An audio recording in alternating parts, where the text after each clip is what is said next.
Hello दोस्तों, इस video में मैं आपको भगवान राम और कैकेयी के संवाद के बारे में बताऊंगा। कृपया वीडियो को ध्यान से देखिएगा। रामायण की यह कथा भगवान राम और कैकेयी के संवाद पर आधारित है। जब कैकेयी ने राम को वनवास देने के लिए अपने 2 वरदान मांग लिए। यह प्रसंग रामायण के उत्तर भाग में आता है और इसे अत्यधिक महत्वपूर्ण माना जाता है। यह संवाद तब होता है जब राम अपने राज्याभिषेक की तैयारियों के बारे में सुनकर अपने पिता दशरथ से मिलने आते हैं। दशरथ का मन इस समय बहुत ही उदास और भारी था, क्योंकि वह जान चुके हैं कि कैकेयी ने उनसे 2 वरदान मांगे हैं। पहला भरत को राजा बनाने का और दूसरा राम को 14 वर्षों का वनवास देने का। यह संवाद का आरंभ तब होता है जब राम महल में प्रवेश करते हैं और वहां का माहौल बहुत उदास और गंभीर पाते हैं। वह कैकेयी के कक्ष में जाते हैं, जहां वह उन्हें अपने दुख के कारण बताते हैं। यहाँ पर राम और कैकेयी का जो संवाद है वो है, राम ने महल में प्रवेश किया और अपनी माता कैकेयी को प्रणाम किया। उन्होंने देखा कि उनकी माता का चेहरा गंभीर और कठोर था। उन्हें यह देख आश्चर्य हुआ और उन्होंने पूछा, माता, क्या आप मुझसे अप्रसन्न हैं? आपके मुखमंडल पर यह विषाद क्यों है? क्या मैंने कोई भूल की है? कृपया मुझे बताइए ताकि मैं उसे सुधार सकूं। कैकेयी, जो पहले से ही अपने मन में ठान चुकी थी कि राम को वनवास भेजना है, थोड़ी देर के लिए मौन रहती है। फिर उसने धीरे धीरे कहा, राम, तुमने कभी कोई भूल नहीं की। तुम तो सदा से मेरे प्रिय हो, परंतु आज मैं तुमसे कुछ मांगने आई हूँ। यह मांग तुम्हारे हित में नहीं है, बल्कि राजधर्म के पालन में है। भगवान राम यह सुनकर चौंक जाते हैं, लेकिन उन्होंने संयम रखते हुए पूछा, माता, आप जो चाहें मुझसे मांग सकती हैं। मेरे जीवन का उद्देश्य ही आपके और पिताजी के आदर्शों का पालन करना है। बताइए, मैं आपकी क्या सेवा कर सकता हूँ। कैकेयी ने अपने हृदय को कठोर करते हुए कहा, राम, तुम्हारे पिता दशरथ ने मुझे वरदान देने का वचन दिया था। आज मैं उन वरदानों को मांग रही हूँ। पहला वरदान यह है कि मेरा पुत्र भरत अयोध्या का राजा बने, और दूसरा वरदान यह है कि तुम 14 वर्षों के लिए वनवास को जाओ। यह सुनकर राम ने थोड़ी देर के लिए मौन धारण किया। उनकी आंखों में एक पल के लिए दर्द झलका, लेकिन तुरंत ही उन्होंने अपनी भावनाओं को नियंत्रित किया। उन्होंने धीरे से कहा, माता, यदि आपकी यह इच्छा है तो मैं उसे सहर्ष स्वीकार करता हूँ।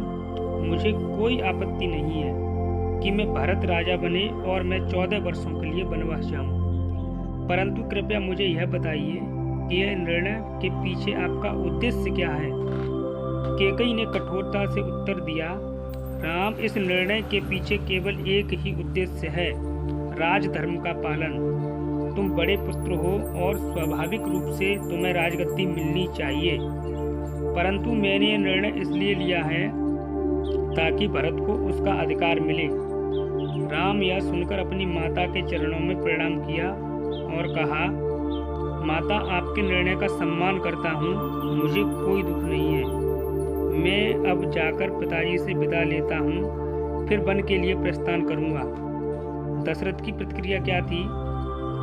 राम कैकेयी से संवाद करने के बाद सीधे अपने पिता दशरथ के पास गए। दशरथ इस समय अत्यधिक दुखी और बेबस थे। जब राम उनके कक्ष में पहुंचे तो दशरथ की आंखों में आंसू थे। उन्होंने राम को देखते ही कहा, राम, मैं क्या करूं? मैं बहुत ही दुविधा में हूं। तुम्हारी माता कैकेयी ने मुझसे वह मांग लिया है जो मैं कभी दे नहीं सकता। मैंने उसे वचन दिया था और अब मैं उसे तोड़ नहीं सकता। राम ने अपने पिता के चरणों में सिर झुकाकर कहा, पिताजी, आप चिंता न करें, मुझे कोई दुख नहीं है। मैं आपकी आज्ञा से 14 वर्षों के लिए वनवास जाऊंगा। यह मेरे लिए गर्व की बात होगी कि मैं आपके वचन का पालन कर सकूं। दशरथ का हृदय यह सुनकर टूट गया। उन्होंने राम को गले लगाते हुए कहा, राम, तुम मुझे छोड़कर कैसे जा सकते हो? मैं तुम्हारे बिना कैसे जीवित रह सकता हूँ? यह वनवास तुम्हारे लिए नहीं है, बल्कि मेरे लिए मृत्यु के समान है। राम ने अपने पिता को सांत्वना देते हुए कहा, पिताजी, यह समय हमारे परिवार के धर्म और मर्यादा की परीक्षा का है। आप अपने वचन से बंधे हुए हैं और मुझे उसे निभाना होगा। आप कृपया धैर्य रखें और भरत को राजा बनाने की तैयारियां करें। मैं वन में जाकर तपस्या करूंगा और 14 वर्षों के बाद वापस लौटूंगा। लक्ष्मण और सीता की प्रतिक्रिया। जब लक्ष्मण को यह समाचार मिला कि राम को वनवास जाना होगा तो उनका क्रोध उमड़ पड़ा। उन्होंने तुरंत राम के पास जाकर कहा, भैया, यह कैसा अन्याय है। आप राजा बनने के योग्य हैं और इस प्रकार आपको वनवास भेजा जा रहा है। मैं इस अन्याय को सहन नहीं कर सकता। यदि आप वनवास जाएंगे तो मैं भी आपके साथ चलूंगा। राम ने लक्ष्मण को शांत करने का प्रयास किया और कहा, लक्ष्मण, यह समय क्रोध का नहीं, धैर्य और संयम का है।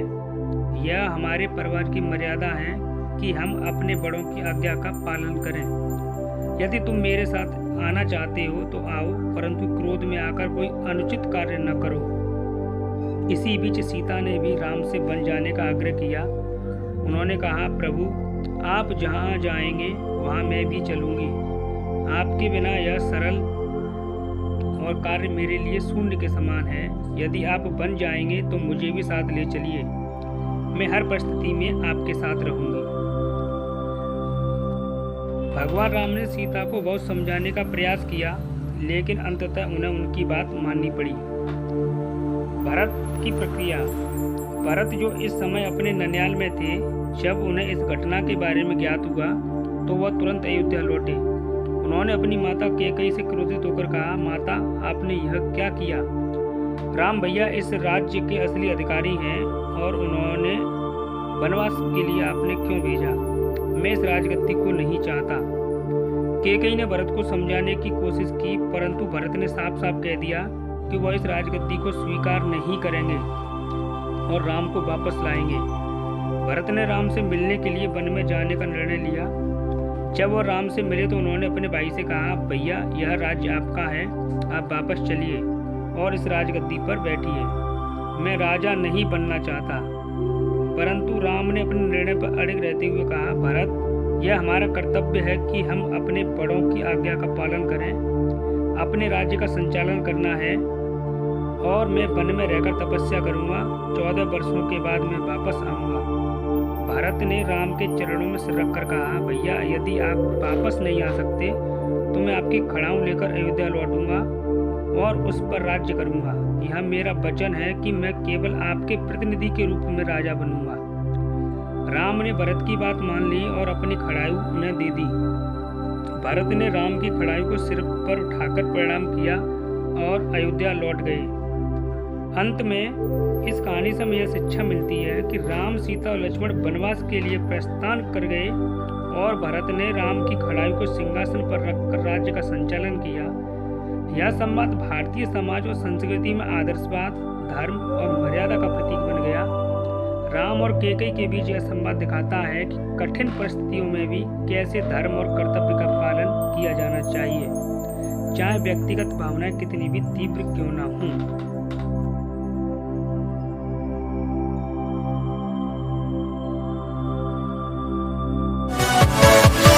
Yeah.